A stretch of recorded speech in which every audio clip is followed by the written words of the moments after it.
Apóstolos, dando continuidade às nossas exposições neste livro. Hoje vamos meditar sobre o impacto da conversão. Semana passada nós estudamos sobre a conversão verdadeira, os elementos da conversão verdadeira.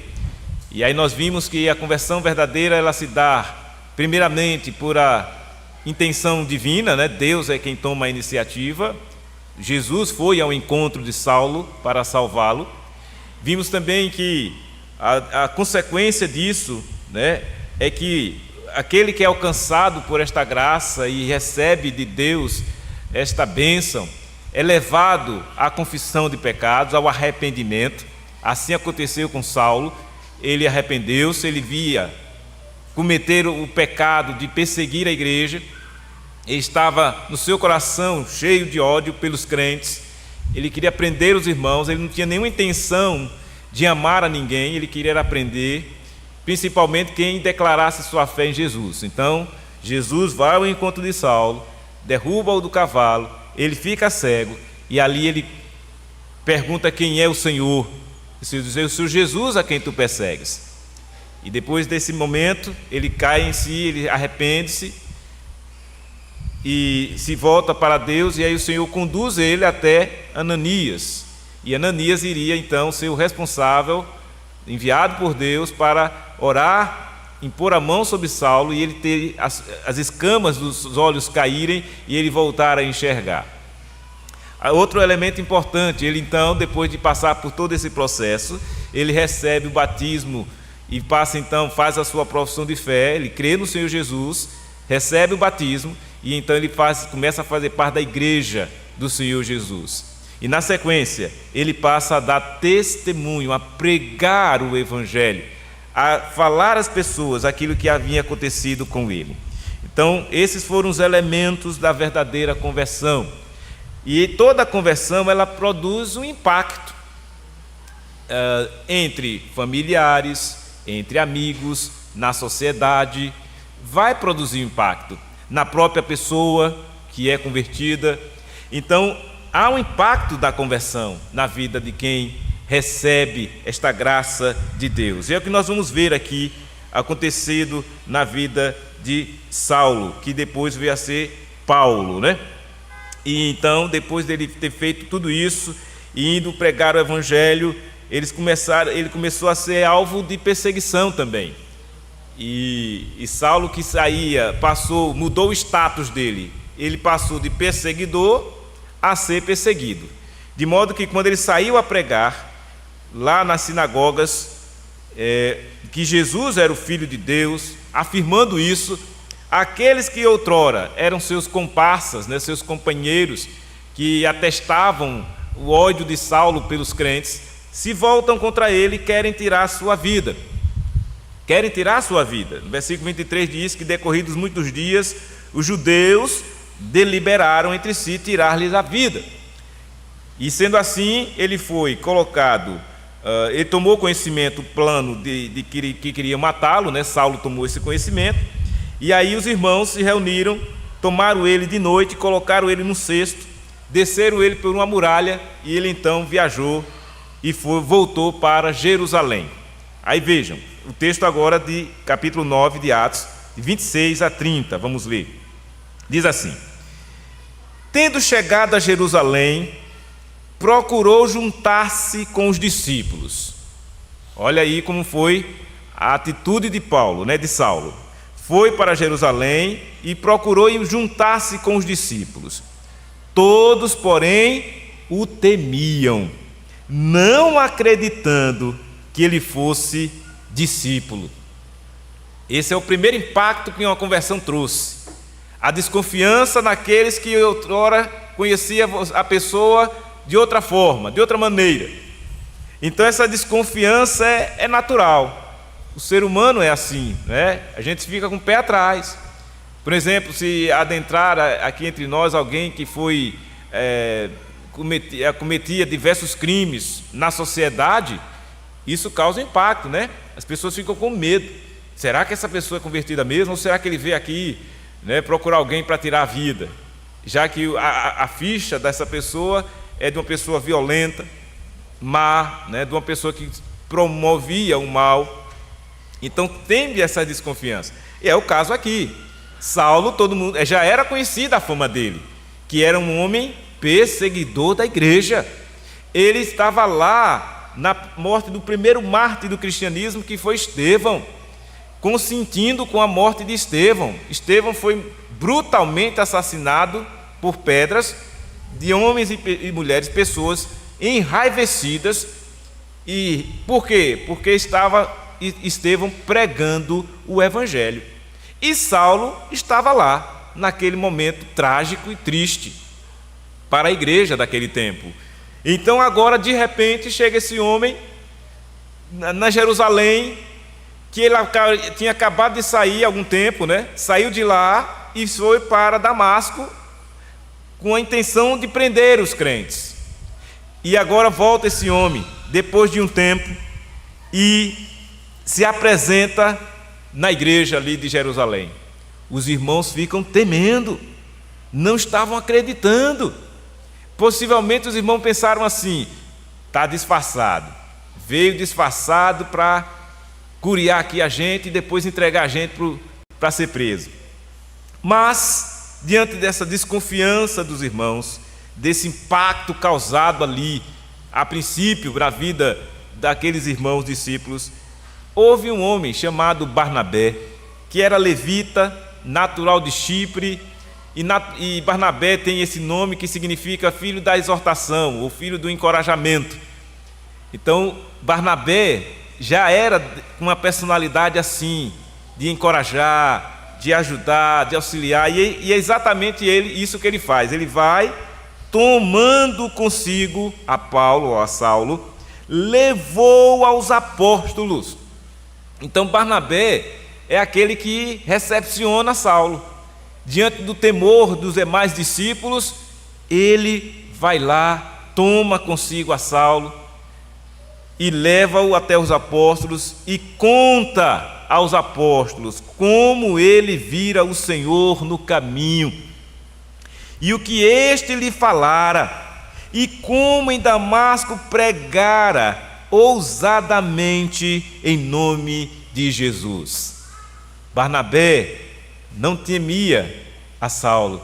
Barnabé já reconhecia em Saulo um irmão. Barnabé já reconhecia que Saulo tinha sido transformado. Ele tinha um testemunho dele. Ele mesmo conta. Não, ele não está fingindo. Ele, se de fato foi convertido, o Senhor veio a ele. Ele viu ao Senhor no caminho. E depois disso, ele se foi convertido ali e já pregava de maneira ousada, corajosa, em nome de Jesus. Saulo não se escondeu. Ele estava correndo risco de morte, mas ele não temeu. Assim como era destemido para perseguir, ele também não está sendo destemido em meio à perseguição, em meio às ameaças que ele está sofrendo. Aquilo que acontecia de ele fazer, agora está sendo alvo exatamente do que ele fazia. Ele respirava ameaça de morte, e agora é ele que está sendo ameaçado de morte. Mas isso não é motivo para ele esmorecer, para ele desanimar, para ele dizer: oh, rapaz, eu fui convertido e agora estou sofrendo. Não, muito pelo contrário. Quanto mais ele sente essa graça, esse poder de Deus em sua vida, mais ele prega de maneira ousada, com força, com ânimo. E aí ele estava com eles em Jerusalém, entrando e saindo, pregando ousadamente em nome do Senhor. Vejam, 2 vezes aqui no texto a palavra ousadamente é repetida, para mostrar exatamente o impacto da conversão na vida da pessoa. Você fica corajoso para falar de Cristo, não é para discutir política, não é para discutir A, B ou C, ou como é que está a situação lá, não, é para falar de Jesus, de maneira ousada, firme, convicta, não tem dúvida de que fato Jesus falou ao seu coração, que o Espírito Santo de Deus está ali com ele está cheio do Espírito. E isso levava a pregar ousadamente a palavra de Deus. E estava então com eles em Jerusalém fazendo isso, pregando ousadamente. E ele falava e discutia com os helenistas. Os helenistas eram os judeus de fala grega. Lembram dos helenistas? As viúvas dos helenistas foram as que reivindicaram o socorro lá no capítulo 6, quando foi instituída a diaconia na igreja. As viúvas dos helenistas, os órfãos, os judeus de fala grega, reclamaram que não estavam sendo assistidas. E aí os apóstolos se reuniram com a igreja e disseram: irmãos, olha, não convém que nós venhamos a servir as mesas, nós vamos nos dedicar à pregação e à oração. E aí fez a eleição para diáconos, e aí os diáconos começaram a fazer aquele trabalho de assistência às viúvas, aos órfãos. E ali e então aqueles irmãos estavam ali inseridos no contexto da igreja, os helenistas. E ele começaram então a falar e discutir com eles, aqueles helenistas. Mas assim o que aconteceu? Eles procuravam tirar-lhe a vida. Então os judeus se voltaram contra ele. Aqueles que o apoiavam na prática da maldade, da violência contra os crentes, agora se voltam contra eles, não querem saber disso. Que história é essa, Saulo, de você vir para cá, vir pregar Jesus para nós? Não, nós não queremos saber disso. Porque aqueles helenistas, judeus helenistas, eles eram religiosos, eles eram apegados à sua religião, que era o judaísmo, e eles então estavam numa situação assim, olha, que situação de Saulo. Nem foi recepcionado pelos cristãos, pelo cristianismo, e nem pelo judaísmo. Perceberam? Os discípulos temiam e não queriam receber, os judeus também não queriam. E para piorar a situação, os judeus queriam era matar ele, a eliminar com Saulo, porque Saulo agora está falando de Jesus. Nós não queremos. Os helenistas ímpios e incrédulos não queriam saber disso, eles não queriam saber do Evangelho. Para eles era uma afronta falar que Jesus era o Senhor e Salvador, o Jesus que acabara de ser crucificado, mas que ressuscitou e que veio a este mundo e falou aos discípulos e comissionou. Eles não queriam crer. Esses judeus helenistas não. Por isso estão querendo matar a Saulo, tirar o Saulo de toda e qualquer situação. Mas aí, tendo porém isto chegado ao conhecimento dos irmãos, então os irmãos tomaram conhecimento de que Paulo estava sofrendo ameaça de morte, e ele destemidamente estava preocupado em pregar a Cristo. Ele não queria perder tempo, porque ele sabe da urgência que é pregar o Evangelho. Ele perdeu muito tempo perseguindo os crentes, agora ele quer ganhar tempo pregando o Evangelho. Mesmo assim, então, sofria ele ameaça de morte. E aí os irmãos se reuniram e levaram Paulo até Cesareia, ou Saulo, e dali o enviaram para Tarso. Tarso é a cidade de nascença de Saulo. Saulo de Tarso. Então Saulo, olha, estava em Damasco, passou um período lá, volta para Jerusalém. Chegando em Jerusalém, é recebido com desconfiança, mas aí chega Barnabé e confirma que de fato ele se converteu, ele é um homem crente mesmo, ele prega Jesus e prega de maneira ousada, e aí causa outro impacto importante ali. Impacta tanto os crentes, como também os religiosos da sua época, judeus, que não queriam comunhão com Saulo. Muito pelo contrário, nós queremos é matar esse homem. Ele abandonou a nossa religião, ele nos traiu. Essa foi a atitude dos judeus helenistas. Paulo falava e discutia com eles, e eles diziam: olha, vamos matar esse homem, ele não quer saber de argumento. E é exatamente isso que acontece quando a religiosidade tradicional do homem quando é retirado dele, quando por Jesus alguém assim, tradicionalmente religioso, falo isso de qualquer condição religiosa, aqueles outros que ficaram lá ficam com raiva dele. Diz: olha, traiu a gente, olha, estava aqui entre nós, agora se tornou crente. Quantos e quantos no passado, irmãos nossos da igreja, falo da nossa denominação especificamente presbiteriana, sofreram isto. Só para os irmãos terem uma ideia, o primeiro pastor presbiteriano foi um ex-padre, o José Manuel da Conceição. Imagine a pressão que ele deve ter recebido, não é? A igreja da época certamente o excomungou, né? Olha, traiu a igreja. Mas ele foi chamado por Deus, por Jesus, e pregou ousadamente o Evangelho.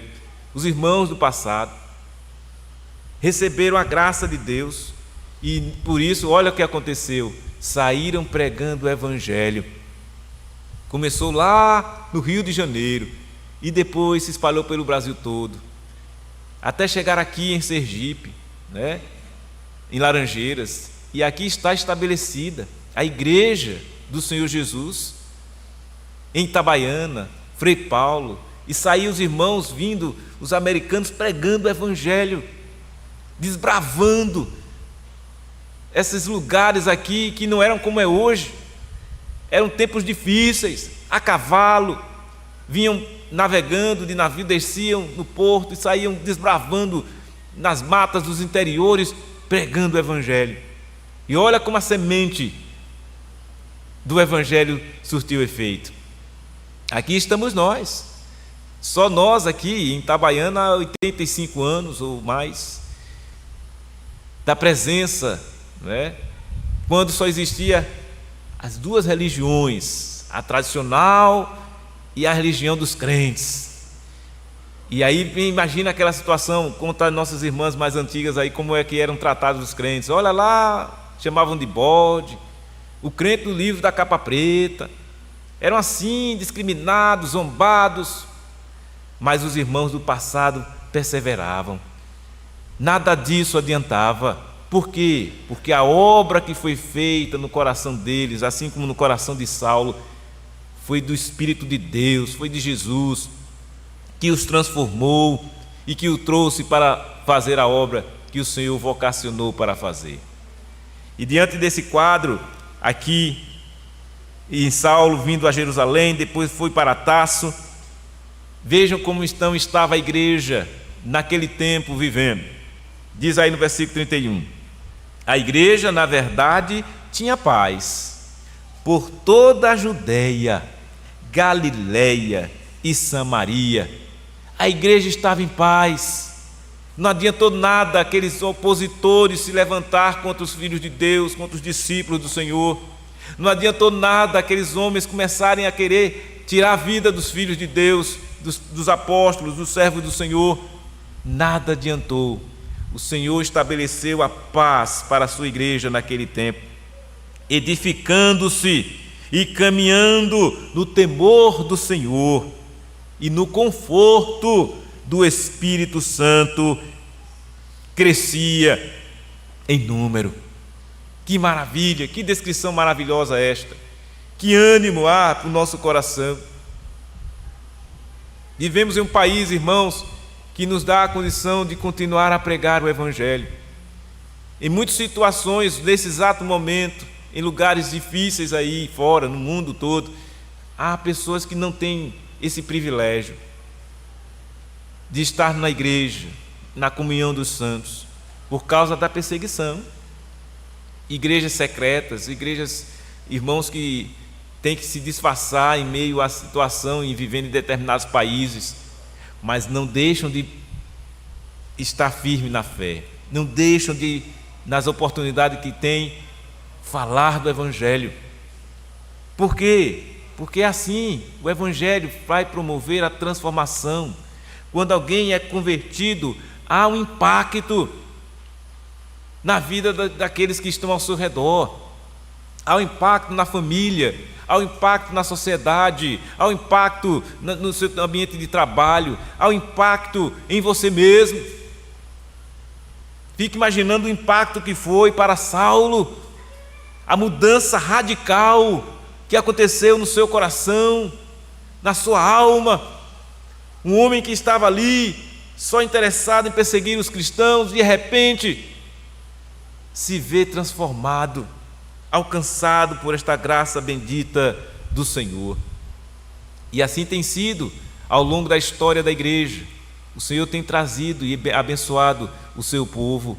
E também nós vemos nesse episódio aqui uma condição de nos animar a que nós também perseveremos, que nós também testemunhemos de maneira ousada do Evangelho, a palavra de Deus. O apóstolo Paulo mesmo, lá, escrevendo sua carta aos Romanos, disse: pois eu não me envergonho do Evangelho, porque ele é o poder de Deus para a salvação de todo aquele que crê. E mesmo Saulo aqui, que agora vira Paulo, o apóstolo Paulo, ele mesmo diz: olha, eu não tenho vergonha não, este Evangelho é o poder de Deus, e este Evangelho é quem pode salvar quem quer que seja.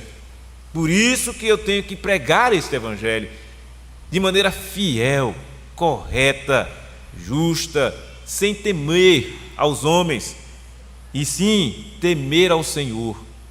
É como vivia a igreja, temendo ao Senhor. Viviam no temor do Senhor, caminhavam no temor do Senhor, eram edificadas no temor do Senhor, mas também em meio àquelas tribulações e angústias estavam sendo confortados no Espírito Santo.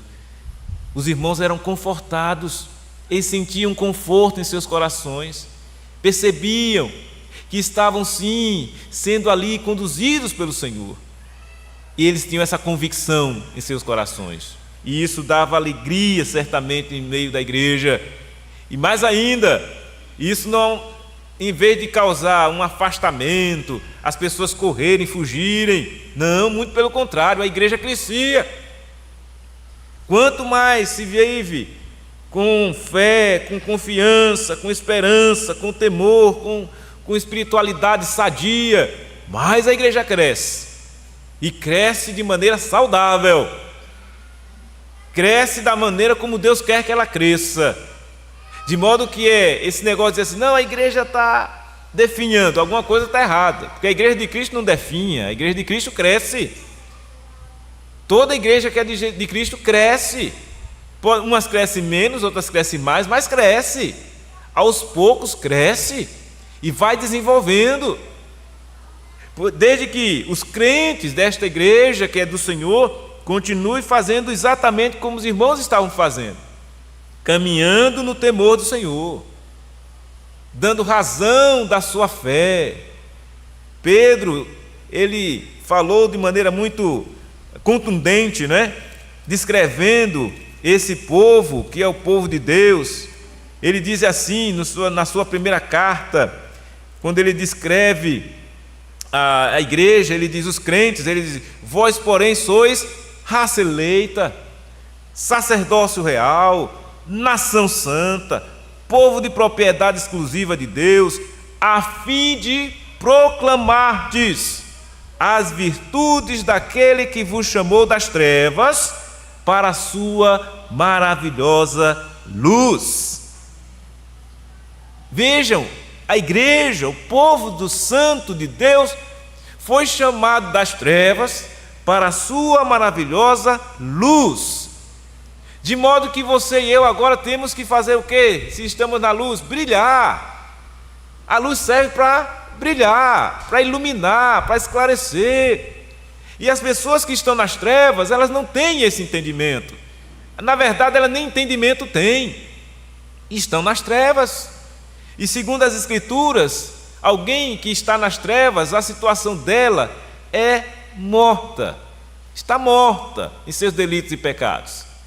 Ela precisa exatamente que a luz do Espírito de Deus venha até ele, brilhe a sua alma em trevas e disperse aquela trevas, e agora sim, pela luz que chega ao seu coração, você recebe essa iluminação do Espírito e crer no Senhor Jesus, e assim é salvo convertido, e agora vai proclamar as virtudes daquele que vos chamou das trevas para a sua maravilhosa luz. Vós sim, ele diz, Pedro ainda, que antes não erais povo, agora sois povo de Deus, que nem tínhamos alcançado a misericórdia, mas agora alcançastes a misericórdia.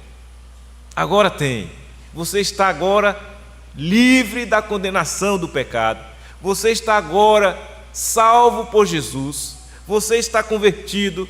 Você se arrependeu dos seus pecados. Você creu. Então agora você vai proclamar esse evangelho que causou toda essa mudança, esse impacto no seu coração. E foi exatamente isso que aconteceu com Paulo. Veja o que aconteceu. Depois disso, então, aí o texto vai descrever Pedro, se volta para Pedro, os outros apóstolos. Vejam, cura de Enéas. A igreja estava em paz, crescendo, e vai relatar agora o que acontecia enquanto Saulo estava lá, enfrentando aquelas dificuldades, mas continuava pregando o evangelho. Os outros também estavam trabalhando, pregando o evangelho. Os outros apóstolos, como Pedro, Tiago, não é? E agora ele vai tratar de uma situação onde Pedro estava realmente também desenvolvendo o seu ministério. Dizendo assim: passando Pedro por toda parte, Pedro, ou seja, estava lá já saindo, pregando o evangelho, desceu também aos santos que habitavam em Lida. Então aqueles irmãos tinham lá uma disposição grande, ele não tinha cansaço para eles. Olha, vamos pregar o evangelho. E saía de cidade em cidade. E vocês acham que eles pegavam um carro, um transporte para ir? Não, muitas dessas viagens eram a pé, a cavalo. Esse era o transporte da época, ou era a pé ou era a cavalo. E eles iam. E ali Pedro encontrou um certo homem cujo nome era Enéas, um homem chamado Enéas, que havia 8 anos jazia de cama, pois era paralítico. Olha a situação daquele homem, triste situação, né? 8 anos paralítico em cima de uma cama, jazendo em cima de uma cama.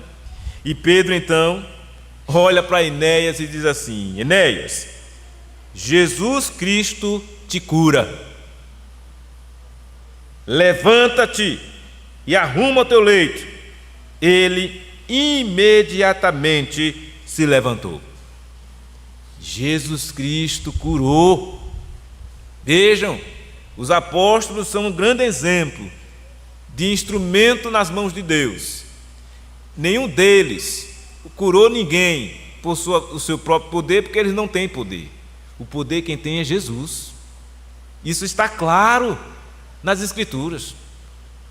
O poder de curar quem quer que seja está em Cristo. E só Cristo podia fazer esta obra que fez. Ah, mas Pedro disse, sim, Pedro falou, mas foi Jesus, ele disse: Jesus Cristo te cura, Enéas. Jesus quem te cura. E ele imediatamente se levantou, o homem creu. Viram-no todos os habitantes de Lida e Sarona, os quais se converteram ao Senhor. Olha aí o impacto da conversão. Uma cura que foi realizada trouxe muitas pessoas a se converterem. Por quê? Lembrando, aqui está o início do ministério apostólico daqueles irmãos apóstolos. Depois ele vai falar do ministério apostólico de Paulo. Esse era o ministério dos apóstolos: curar as pessoas, mas pregar o evangelho com poder do Espírito Santo, e isso trazia conversões, impactava a vida das pessoas. É claro que nós não vamos tirar daqui e dizer: olha, então só podemos ser convertidos se a gente vê alguém ser curado. Não necessariamente.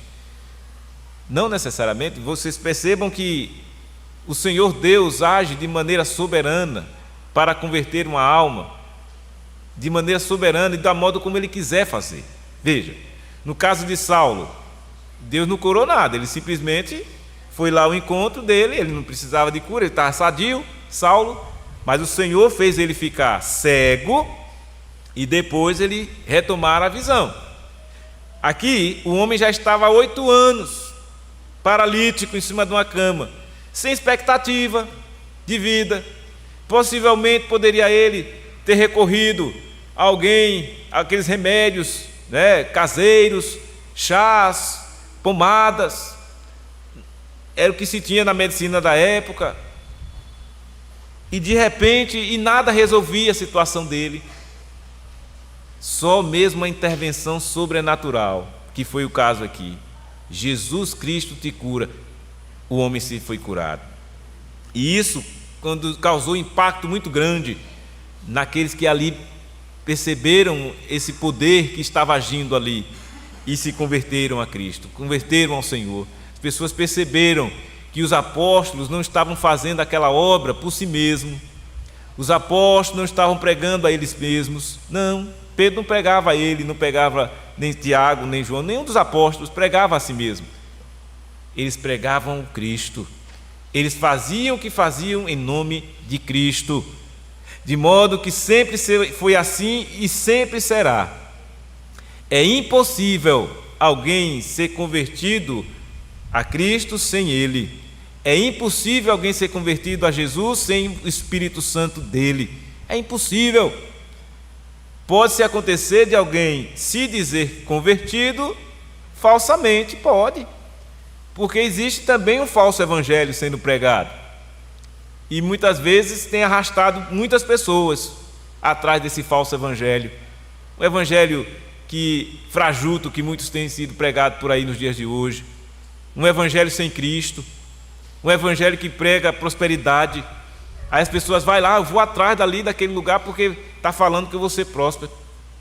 Um dia desse eu soube de uma história de uma pessoa próximo a mim que disse assim, que ele disse foi numa igreja e disse assim, olha, eu fui na igreja tal e lá a pessoa que estava lá pregando disse que eu vou retomar tudo de volta. Ele passou por uma situação ruim, financeiramente, quebrou financeiramente, e aí foi numa determinada igreja e lá a igreja disse a ela, a pessoa lá, a liderança, que ele ia ter tudo de volta. E aí ele achou, ele acreditou naquela conversa. Mas o evangelho não é isso. O evangelho não é promessa disso. O evangelho é para a salvação, porque a alma dele está perdida. Ele não foi levado a Cristo, ele não foi levado a crer em Jesus, não, ele foi atraído pelos seus bens, que ele perdeu, e olha, se você continuar aqui, vamos fazer aqui uma campanha, e para você recuperar os seus bens. Olha a preocupação daquela pessoa, ele não está preocupado com a sua alma, nem aqueles líderes fajutos estão preocupados com a alma daquela pessoa, estão preocupados em enganar as pessoas, iludi-las, dizendo, olha, vamos lá, vou orar por você e você vai ter tudo de volta. Mas a melhor coisa que a pessoa pode ter na sua vida é a fé, é Cristo. Você pode perder tudo deste mundo, mas se você tiver com a sua fé firme, vale muito mais do que você ter tudo que este mundo pode oferecer e não tiver a fé em Cristo. Foi a realidade que Jesus um dia disse para um homem rico, que disse assim, olha, vou triplicar a minha riqueza, vou fazer isso, fazer aquilo. Jesus, louco, hoje te pediram a tua alma, para onde irás? Então não adianta se apegar muito, não. Eu não estou dizendo aqui, desencorajando a você que porventura seja um empreendedor, um trabalhador, que aqui na cidade é assim, não estou dizendo que você não deva trabalhar, não deva buscar uma condição melhor de vida, não estou dizendo nada disso. O que eu estou dizendo é, não coloque o seu coração nisso, não viva atrás destas coisas, não. Se você tiver a fé em Jesus, a sua conversão, louve a Deus por isso. E se, consequentemente, tendo a fé em Jesus, você for próspero financeiramente, economicamente aqui, também não está errado, não. É bênção do Senhor. E como tem sido bênção mesmo, como Deus tem abençoado a sua igreja. Nós temos sido abençoados por Deus, nós temos tido prosperidade graças a Deus. Mas só que nós não visamos, objetivamos estas coisas. Nós glorificamos a Deus, nós exaltamos o Senhor, nós lembramos de agradecer a Deus pelo bem que Ele nos deu, pelo bem que Ele nos fez e principalmente pela fé que Ele nos deu. Não tem nada, irmãos, não tem dinheiro que pague uma fé que é dom de Deus. Não tem dinheiro que compre a obra que foi feita numa alma que estava morta e voltou a viver. Não tem dinheiro que pague. Que adianta um homem ganhar o mundo inteiro e perder a alma? O cara pode ganhar o mundo inteiro aí, viver só para ganhar dinheiro, tem capacidade intelectual de gerir, de crescer, de desenvolver financeiramente, mas não tem Jesus, é vazio de alma.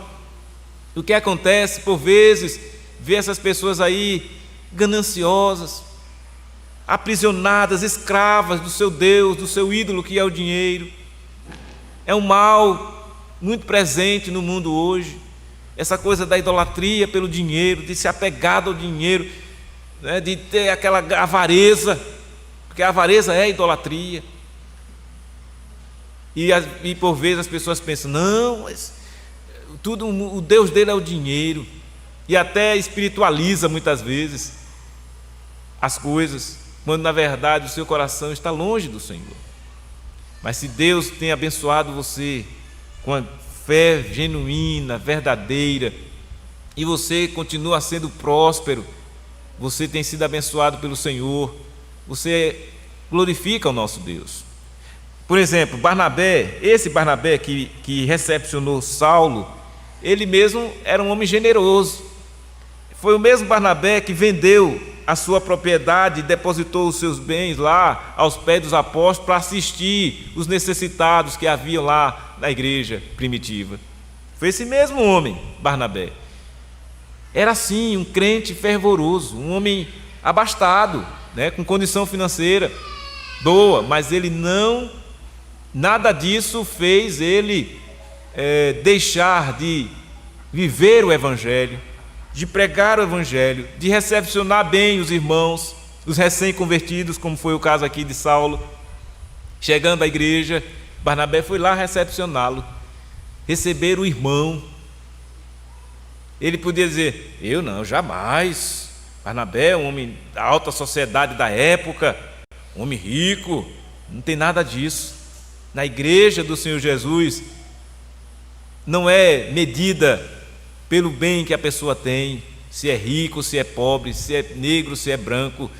Aqui é pela graça de Deus, alcançou o seu coração, pessoas de diversas maneiras, ricos, pobres, brancos, negros, homens e mulheres, crianças, jovens, adultos. Olha que beleza é a igreja, consegue reunir pessoas de todo tipo, de todo jeito.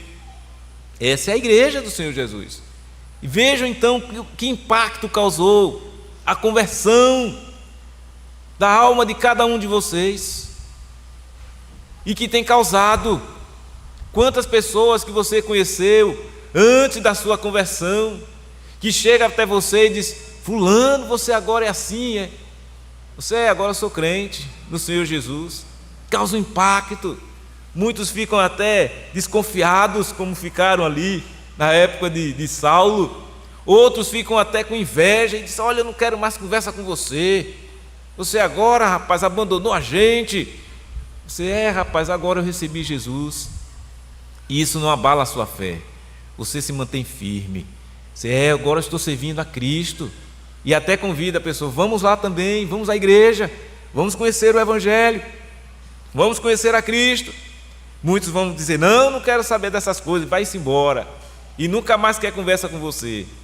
Mas outros vão recepcioná-lo e vai dizer, vinde, você agora é nosso irmão em Cristo Jesus, a igreja, a família da fé. É a beleza, meus irmãos, de uma alma convertida. Gozar dessa bênção maravilhosa da comunhão dos santos, ter esse momento de culto a Deus, se reunir para adorar o Senhor, isso é bênção. Isso só acontece como impacto da conversão na vida de quem assim é alcançado pela graça de Deus. E agora, para finalizarmos aí o capítulo 9, a história da ressurreição de Dorcas. Havia em Jope uma discípula por nome Tabita, nome este que traduzido quer dizer Dorcas.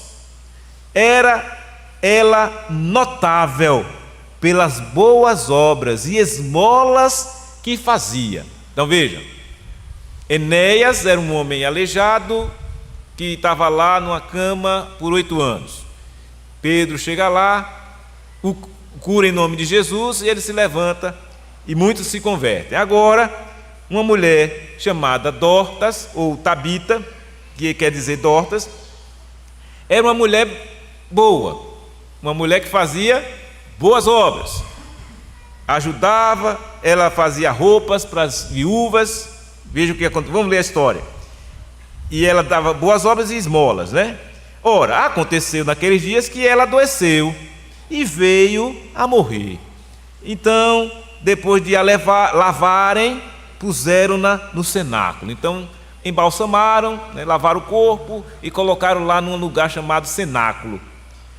Não é certo, para fazer o velório, né? E aí, como Lida era perto de Jope, ouvindo os discípulos que Pedro estava ali, enviaram-lhe 2 homens que lhe predissem: não demores em vir ter conosco.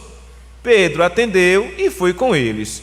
Tendo chegado, conduziram-no para o cenáculo, e todas as viúvas o cercaram, chorando e mostrando-lhe túnicas e vestidos que Dorcas fizera enquanto estava com elas. Então, as pessoas ali condoídas, tristes, sentidas, claro, aquela pessoa tão boa que era Dorcas havia falecido, e era tão boa que as pessoas que foram favorecidas por ela mostravam o bem que recebeu dela. Olha aqui, as nossas túnicas. E aí, Pedro, tendo feito sair a todos, pondo-se de joelhos, orou, e voltando-se para o corpo disse: Tabita, levanta-te. Ela abriu os olhos e, vendo a Pedro, sentou-se. Vejam, diferente do outro. O outro estava vivo, estava doente, mas estava vivo. Ele só disse: está curado, levanta, em nome de Jesus. Essa, o que é que ele fez? Olha a mudança. Ele foi lá, se ajoelhou e falou com Deus. Orou ao Pai. Pediu ao Pai que ressuscitasse aquela mulher. Quando ele ora, ele volta para ela e manda ela abrir os olhos. E ela abriu os olhos, mandou ela se levantar. Ele, dando-lhe a mão, levantou-a e, chamando os santos, especialmente as viúvas, apresentou-a viva. Então veja, aqueles irmãos, as pessoas que estavam ali já eram consideradas santas, ou seja, já eram pessoas convertidas, crentes. Então estavam tristes porque a irmã havia falecido. E Pedro então ressuscita a Dorcas. Isso se tornou conhecido por toda Jope. E olha o impacto aí. E muitos creram no Senhor. Pedro ficou em Jope muitos dias em casa de um curtidor chamado Simão. O impacto, meus irmãos, uma mulher que estava morta, irmã em Cristo, recebeu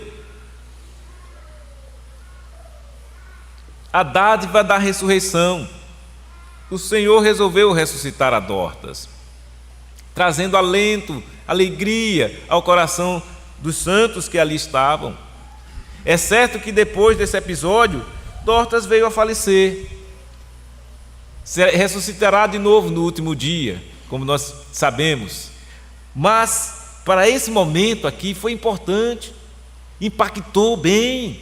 Aquele momento ali, as pessoas, os santos ficaram ali, foram chamados para ver. E aí Pedro disse: olha aí, a Dorcas está viva. E apresentou ele às viúvas.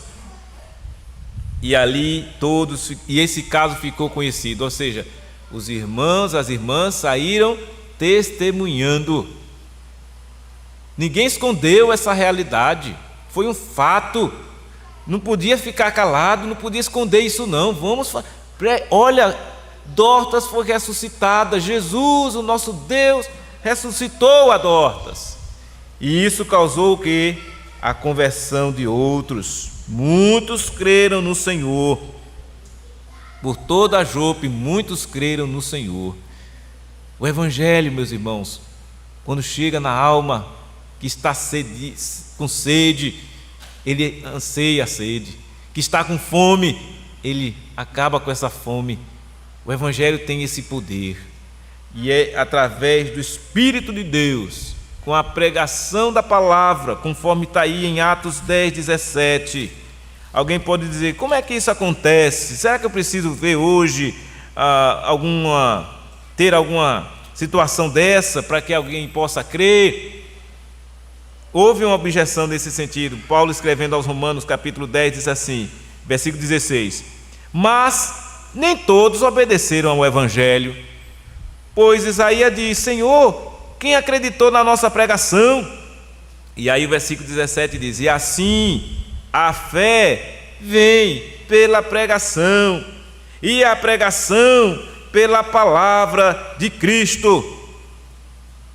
Por isso que esse é o método hoje necessário para que continue havendo conversões, pregação do Evangelho, não mais ressurreições, não mais curas de pessoas, mas a pregação do Evangelho do Senhor Jesus é suficiente para que tenham fé.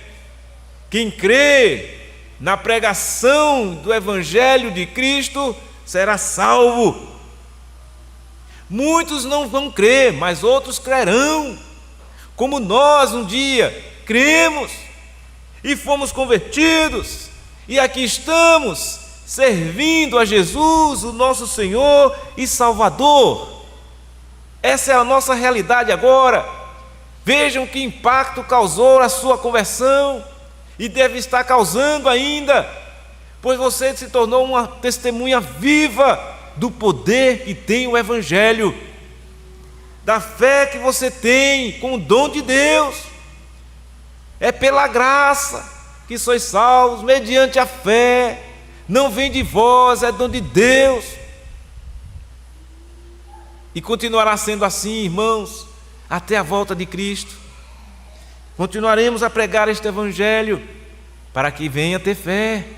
Feliz de quem ouve as palavras deste livro, feliz de quem tem essa oportunidade de crer no Senhor Jesus, o nosso Salvador. Feliz de quem hoje já desfruta dessa realidade maravilhosa de ser chamado Filho de Deus. Lembram que no apóstolo João, no capítulo 1, versículo 12, versículo 11 e 12, né? Jesus veio para os seus, mas os seus não receberam, os seus não quiseram. Está lá, 1 João, versículo 11, veio para o que era seu, os seus não receberam. Aí o versículo 12 diz, mas a todos quanto receberam, deu-lhes o poder de serem feitos filhos de Deus, a saber, aos que creem no seu nome. Aos que creram no nome do Senhor Jesus, são chamados filhos de Deus. Isso aqui é muito importante, porque muita gente diz, não, todo mundo é filho de Deus, o Deus é um só, tanto faz, qualquer igreja serve, qualquer religião serve, falando de Deus está bom. São esses argumentos vazios, espúrios, que muitas pessoas usam. Não é assim não. O que tem que ser é crer no Senhor Jesus, pois só Jesus é quem salva. E aí, uma vez salvo por Jesus, você vai ser conduzido a se reunir com os demais irmãos em Cristo Jesus. O que nos une é a fé em Jesus, é a boa e sã doutrina. Não é qualquer coisa não, não é simplesmente um nome institucional, não. O que nos une é exatamente crermos no Senhor Jesus Cristo. e o que nos faz ser chamados filhos de Deus. Todo mundo que aqui está presente, crente no Senhor Jesus, eu creio, você crê, você então é um filho, uma filha de Deus. E isso ninguém pode tirar de você, se de fato você tem essa fé que é dom de Deus. Agora, serve o alerta, não adianta fazer isso de maneira forçada. Não adianta. Ah, não, eu quero ser crente de maneira forçada. Não adianta. A gente estava até conversando, lembrando de pessoas que aqui mesmo vieram à igreja e no primeiro dia que veio, chegou aqui e disse assim: eu já quero me tornar membro da igreja. Um outro chegou e disse assim: olha, eu já quero, faça um apelo aí que eu quero já ser crente. Nem estão mais aqui entre nós. Chegaram aqui dizendo isso. Está vendo? Não vieram pela fé, não chegaram nem a conhecer a Jesus. Talvez motivados por algum problema que você está passando na vida. Às vezes a pessoa sente, né, uma situação na vida e aí, eu vou procurar uma igreja e vou sair, vou ser crente, mas não se firma, porque não tem a fé genuína, a fé que é dom de Deus. Eles precisariam perseverar, continuar ouvindo o Evangelho. Eles podiam chegar humildemente e dizer assim: o que é que eu faço para ser salvo? A gente ia dizer: crer no Senhor Jesus para ser salvo. A gente ia mostrar o Evangelho, expor a palavra, orientar, ensinar, discipular, para se firmar no Evangelho. Mas depois abandonam, não creem, não se tornam filho de Deus, porque as pessoas acham que é simplesmente de uma hora para outra assim, chegar e, olha, eu decidi, hoje eu quero. Não, não é você que quer, é Deus quem quer. Eu tenho certeza, quando alguém chegar e dizer: pastor, como muitos já chegaram, olha, eu senti algo diferente na minha vida, eu quero me tornar membro, aí vai, frequenta a igreja, passa um tempo, vai aprendendo, depois se firma e se torna membro. Recentemente recebemos, né, nossas irmãs aqui, passaram um ano estudando, humildemente, buscando conhecer, se tornaram membros da igreja, e outros tantos irmãos que aqui se encontram. Não abandonam, se firmam, têm sede pela palavra, desejam estar na igreja, servir a Deus, servir a igreja, servir o Senhor. É isso que acontece quando há um impacto verdadeiro de uma conversão genuína no coração da pessoa. Mas eu tenho tranquilidade com relação a isso. Não é nada, essas questões que eu contei, mas não me abala não. Porque o que me importa é pregar o Evangelho, porque eu sei que pela fé, a pregação do Evangelho vem a fé. Então o que eu não posso deixar de fazer é isto: pregar o Evangelho, mostrar o caminho, que é Jesus, o caminho, a vida, a verdade, que é Cristo. Isso eu não posso deixar de fazer, porque eu sei que só através da pregação, com a ação do Espírito, é que há conversão. Uma coisa eu sei, quando a resposta da pessoa existe, eu digo: olha, o Senhor agiu na vida daquela pessoa. Quando eu sei que a pessoa está convertida, ela se arrepende, ela se quebranta, ela se coloca humildemente a vir a ser assistida. É assim que acontece com todo mundo. Então, a gente sabe já pela experiência de vida, pelo ministério pastoral que temos, que é assim. Então, a gente não fica aqui querendo pescar as pessoas, como: olha, chega, vem para cá, eu vou fazer isso, vou agradar assim, essa. Não. O Evangelho tem que ser pregado. E a pessoa que tem que entender que a necessidade da alma dela, se ela tiver a graça de Deus na sua vida, vai ser atender ao chamado do Espírito e vir à igreja, e vir a Cristo e servir ao Senhor verdadeiramente. E isso faz diferença, e isso vai trazer o verdadeiro impacto na conversão dessa pessoa e em todos aqueles que estão ao seu redor. Então, meus queridos irmãos, que nós, visando essa condição que a palavra de Deus nos traz, impactante, de sermos homens e mulheres convertidos a Cristo, possamos continuar perseverando, pregando este Evangelho, como homens e mulheres fortes no Senhor, povo de Deus, nação santa, que vieram aqui e foram chamados por Deus para servir a Ele. Lembre-se, cada um de vocês, crentes no Senhor Jesus, são os filhos de Deus. Isso é muito importante. Os filhos de Deus, em um mundo onde se tem a maioria de filhos do diabo, porque não tem neutralidade nisso não, viu? Só tem duas condições possíveis: ou você é filho de Deus por causa de Cristo na sua vida, ou não, você vai se tornar um filho do diabo, ou continuar sendo. A pessoa vai dizer: como é que pode, pastor, dizer isso? Isso é a realidade. Não, ainda que você diga assim: não, mas eu não sirvo a Satanás, não, eu não faço isso, não faço aquilo, não sou disso, daquilo. Vejam, não existe neutralidade. Você tem uma alma, e esta alma, ela só pode estar ou viva ou morta. Como é que a alma está viva? Quando se tem Jesus, quando se crê em Cristo, porque Jesus é a vida, é Ele quem dá a vida, é Ele quem transforma, é Ele que converte. Sem Jesus, o que é que sobra? A morte, que já é natural. Todo homem já é morto em pecados, em delitos e pecados, naturalmente falando. Já nasceu, a sua condição de nascimento é esta: eu nasci na iniquidade, em pecado me concebeu minha mãe. Então essa é a condição de todo homem, naturalmente falando. Então nós já nascemos assim. O que aconteceu de diferente?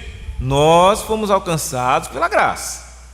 Nós um dia ouvimos a pregação do Evangelho e cremos, tivemos a fé como dom de Deus, e isso transformou a nossa vida, nos converteu e causou um impacto grande ao nosso redor, na nossa família, na sociedade, em todo canto, e continuará causando, porque é assim mesmo. Você começou, crente? Então você começou o processo de santificação, e isso vai trazer diversas situações que certamente vocês já devem ter passado ou estão passando, em razão da sua fé. Não tem outra. Mas tudo isso contribui para que nós glorifiquemos a Deus em todas as coisas. Por isso que eu digo, é uma bênção você estar numa igreja hoje. É uma bênção de Deus, é uma dádiva. Você ser chamado filho de Deus, você ser chamado povo santo, você dizer: olha, eu estou seguindo a Cristo, estou servindo ao Senhor. Isso é bênção, isso é uma coisa que impacta grandemente. Mas o homem natural não vai entender nada disso não. Fique tranquilo, não vai. A pessoa que não tem fé, ela não vai entender nada do que você está dizendo. Ela não vai entender, você vai falar, vai insistir, ela vai: não, mas eu tenho minha vida, eu tenho meu jeito, eu sou assim mesmo, eu já fui muito para a igreja. Tem aqueles que dizem assim: eu já andei muito em igreja, eu já fui crente. Tem esse tipo de argumento aí. Mas a verdade é: quem foi alcançado pela graça, uma única vez, viu? Esse não se perde mais. Não existe a possibilidade de um crente verdadeiramente perder a sua salvação.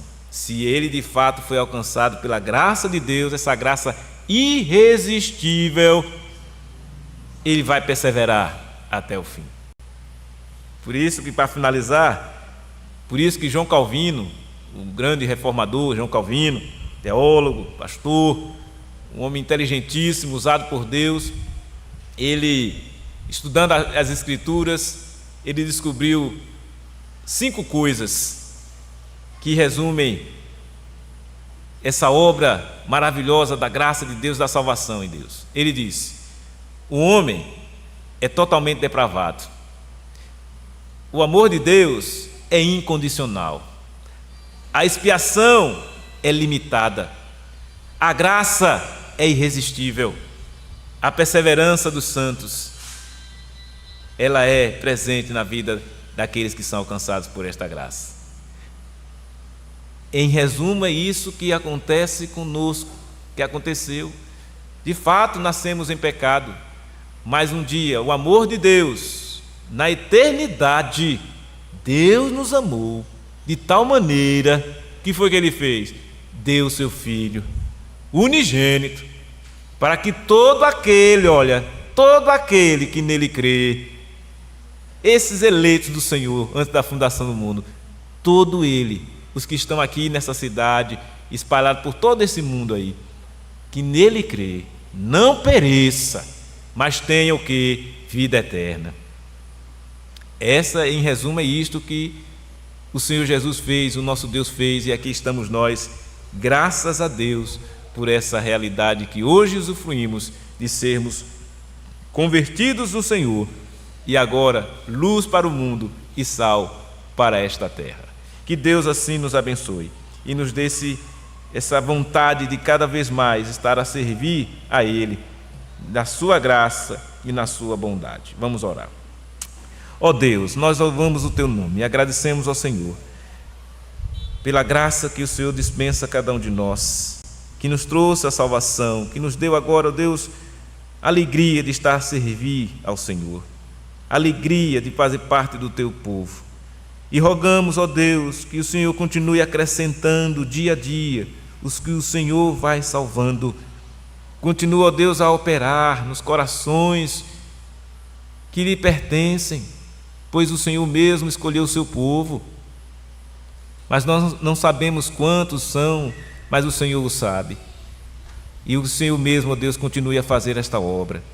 Rogamos assim, ó Deus, que o Teu Espírito Santo continue a agir nos corações endurecidos, quebrantando-os, e trazendo, ó Deus, a servir ao Senhor.